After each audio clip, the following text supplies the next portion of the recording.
Bonjour à vous, j'espère que vous allez bien. Aujourd'hui, j'aimerais répondre à cette question. Pourquoi le pervers narcissique nous quitte? C'est une question qui est super intéressante et en même temps, c'est une question difficile dans le sens où c'est contradictoire cette question. On sait que le PN, on sait que le pervers narcissique, il a besoin des autres.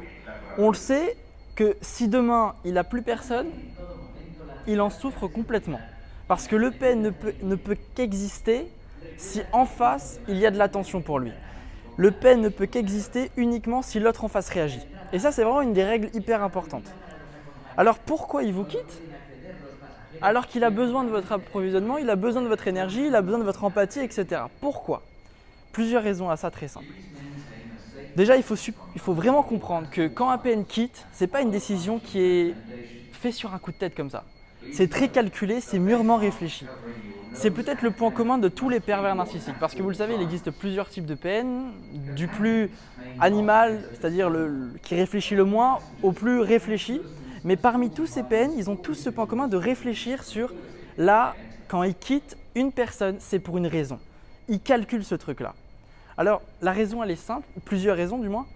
Première raison, il est avec vous, mais il sent que là, ça y est, il a perdu le contrôle. Il sent que vous êtes peut-être un peu moins manipulable et que vous pourriez lui échapper. Alors, il va décider d'une chose, c'est de vous quitter pour vous faire réagir. Et en partant du principe que finalement, en partant, peut-être que vous allez lui manquer. Et il a l'espoir qu'en vous quittant, vous allez être de plus en plus attaché à lui et réactiver cette dépendance-là que vous aviez pu avoir envers lui. Donc, il vous quitte pour vous faire réagir et pour que vous soyez encore plus attaché. Peut-être comme si finalement vous alliez lui courir après. Okay? Une deuxième raison, il vous quitte parce que ça y est, il vous a détruit. Il a aspiré toute votre énergie. Il vous a volé. Et à un moment donné, vous n'êtes plus capable de réagir. C'est-à-dire que le PN, ce qu'il veut, c'est quoi? C'est d'avoir une personne en face de lui, oui, il a sa télécommande et tac, il active les boutons chez l'autre en face. Et il veut que l'autre réagisse. Colère, tristesse, joie. Il veut vous faire passer par toutes les émotions possibles. Et à un moment donné, quand le PN vous a tellement fait souffrir, vous arrivez à un point où vous êtes complètement mort, concrètement, et vous n'êtes plus à même de réagir. Et donc le PN, ça l'ennuie.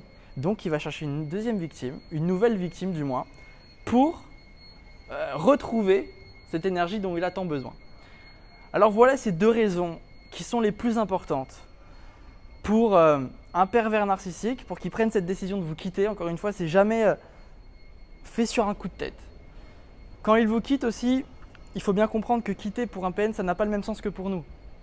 D'ailleurs, tous les mots, du je t'aime au je pense à toi, au je suis désolé, tous ces mots-là ont un sens pour nous qui est concret, mais pour le pervers narcissique, ce sens-là, il n'est pas du tout pareil. Alors, concrètement, ce qu'il faut comprendre, c'est que quand le PN vous quitte, quitter, ce mot-là, pour lui, ça ne veut pas vraiment dire quitter, parce que souvent il revient. Dans l'esprit du pervers narcissique, vous lui appartenez. Et à tout moment, il peut revenir. Alors maintenant, pour qu'un PN revienne, c'est simple. Il faut qu'il ait en face de lui une personne qui a des failles. Je ne le répéterai jamais assez, mais quand une personne est complètement comblée, qui a, je dirais, comblé toutes ses failles, le PN ne peut pas revenir parce qu'il n'y aura pas de brèche dans laquelle il peut s'installer. Donc, pour ne plus jamais retrouver un pervers narcissique dans votre vie, je vous le dis, faites un travail sur vous d'introspection. C'est pour ça que j'ai créé une formation gratuite, les 5 blocages qui vous empêchent de vous reconstruire après un pervers narcissique. Je vous ai mis le lien juste en dessous, cliquez dessus et c'est gratuit. Inscrivez-vous à cette formation, une vidéo de 15 minutes de formation gratuite pour vous aider à vous libérer, à vous reconstruire. Moi, je vous dis à très vite, je vous aime, salut.